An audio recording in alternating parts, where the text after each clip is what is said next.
I froze the moment my eyes landed on her wrist. The gold bangle, the one my late grandmother had given me on my wedding day, shimmered under the living room lights. But it wasn't on my arm. It was on hers. My mother-in-law, Sylvia, sat there sipping tea as if nothing were wrong, her hands moving casually, proudly, like she owned the very piece of my soul she had stolen. My throat tightened, rage and disbelief twisting inside me. When I confronted her, she looked me straight in the eye, gave the faintest smirk, and said, "This. Oh, honey, this is mine. You must be mistaken." Mistaken? My heart pounded. My fingers curled into fists. In that instant, I knew one thing for sure. Sylvia had crossed a line she'd never come back from. Tell me honestly, what would you do if your mother-in-law stole something so precious, then denied it to your face? Would you stay silent or fight back? Comment your thoughts below, and don't forget to subscribe. Before everything unraveled, my life felt ordinary, even happy. I had been married to Daniel for 3 years, and although we didn't have much, we built a home filled with laughter, small dreams, and plans for the future.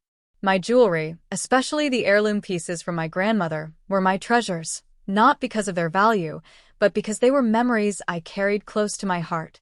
Sylvia, my mother-in-law, was a complicated woman. From the start, she was critical of me, my cooking, my clothes, even how I decorated our tiny living room. Daniel always said, "That's just how Mom is, don't take it personally." But deep down, I sensed something sharper in her gaze, like she didn't just want to judge me, she wanted to diminish me. The moment of betrayal was almost surreal. I had been searching for my grandmother's bangle for days, convinced I had misplaced it. I tore through every drawer, checked the car, even called my best friend to ask if I had left it at her place. The pit in my stomach grew heavier with each passing day. And then there it was, glinting on Sylvia's wrist at a Sunday family dinner. She flaunted it like a prize, laughing at some joke, sipping her tea, while my chest burned with disbelief. When I asked her about it, her eyes sparkled with something colder than denial. It was mockery. That night, as I lay awake staring at the ceiling, I knew this wasn't just about jewelry. It was about respect. And Sylvia had ripped that from me. For days after that dinner, I felt like a ghost in my own home. Every time I looked at my bare wrist, the weight of my grandmother's absence pressed down harder. That bangle wasn't just gold. It was her warmth, her blessing, the last piece of her I still carried. And Sylvia paraded it around like it was nothing. I tried confronting her again, but she only tilted her head with a smile that could slice glass. "Sweetheart, you're imagining things," she said, her voice dripping with fake concern. Then she turned to Daniel, as if I were a child making up stories. Daniel's response cut me deeper than I expected. He sighed, rubbed his temples, and muttered, "Can't we just let this go? It's not worth the drama." Not worth the drama? I wanted to scream.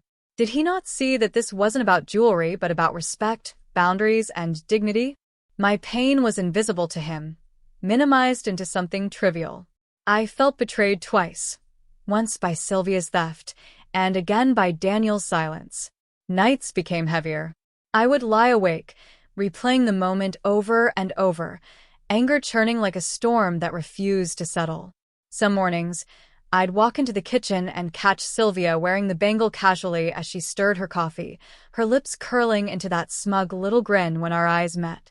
It was deliberate, a silent reminder that she had taken what was mine and dared me to do something about it. I felt small, powerless, humiliated, until one night, something shifted. As tears streamed down my face, I realized Sylvia wasn't just hurting me.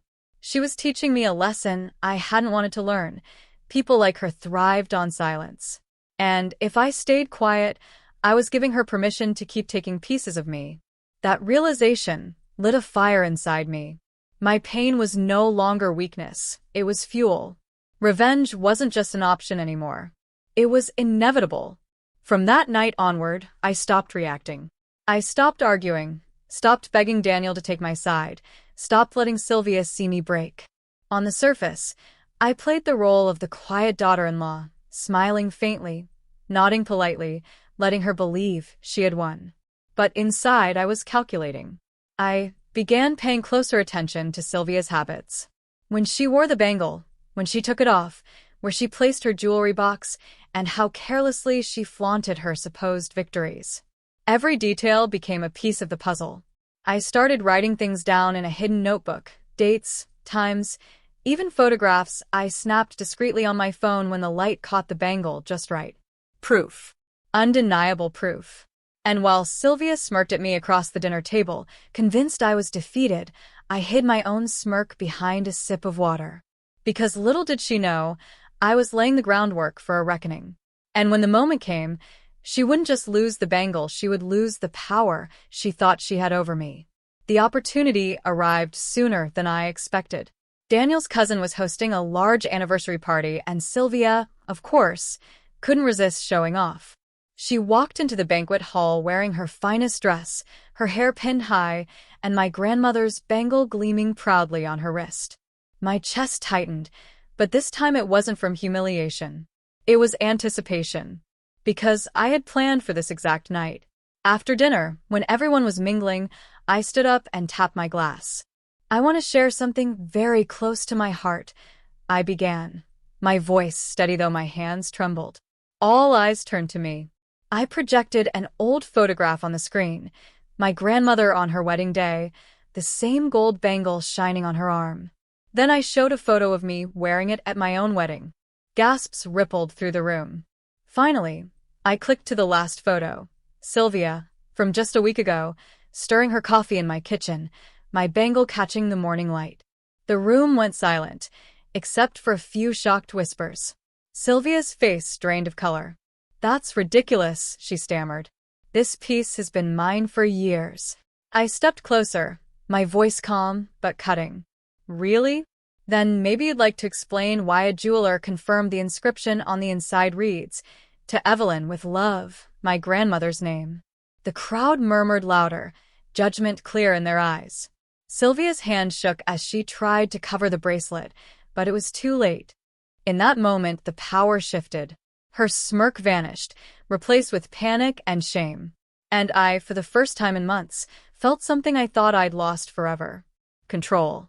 When I think back to that night, it wasn't the applause from Daniel's relatives that stayed with me. It wasn't even Sylvia's pale, stunned face as she slipped the bangle off her wrist and set it on the table in silence. What stayed with me was the quiet rush of strength that filled my chest. For months, I had let her control the narrative, make me question my memory, my worth, even my sanity. But in that moment, I reclaimed myself. Revenge isn't always about fire and fury. Sometimes it's about clarity, proving to yourself that you are not powerless, no matter how much someone tries to make you feel that way.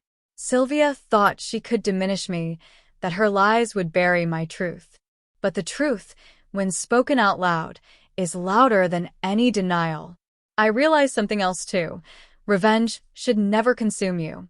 I had spent too many sleepless nights plotting, too many mornings with my stomach in knots. But when I finally stood up for myself, I felt lighter, not because Sylvia had been exposed, but because I had stopped letting fear dictate my silence. The lesson was sharp but simple. Dignity isn't something you beg for. It's something you defend, even if your voice shakes while you do it. And once you take it back, no one can steal it from you again. In the weeks that followed, things changed.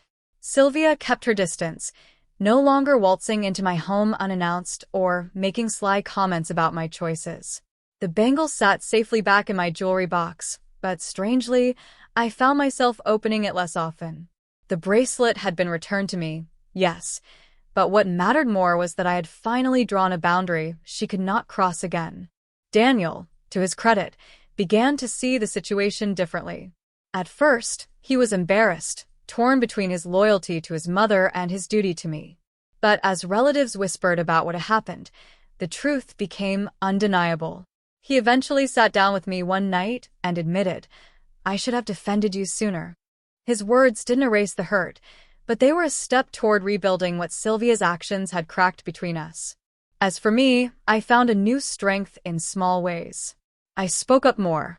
I stopped apologizing for taking space, for protecting what was mine. I realized that letting someone walk all over you doesn't keep the peace. It only feeds their cruelty. Sylvia lost more than a bracelet that night. She lost her ability to control me with smirks and silence. And I gained something far more valuable than gold, the unshakable knowledge that I could stand up for myself and win. My life didn't become perfect overnight, but it became mine again, and that was enough. Sometimes, revenge isn't about hurting the other person. It's about finding yourself again. That night, when Sylvia's lies crumbled in front of everyone, I realized I wasn't weak, or naive, or invisible. I was stronger than the silence she tried to bury me in. We all have moments where someone crosses a line, and we're forced to decide, stay quiet or fight for our dignity. I chose to fight, and it changed everything. So tell me, if you were in my place, what would you have done? Would you have exposed her, or walked away? Share your thoughts below, and don't forget to subscribe for more stories.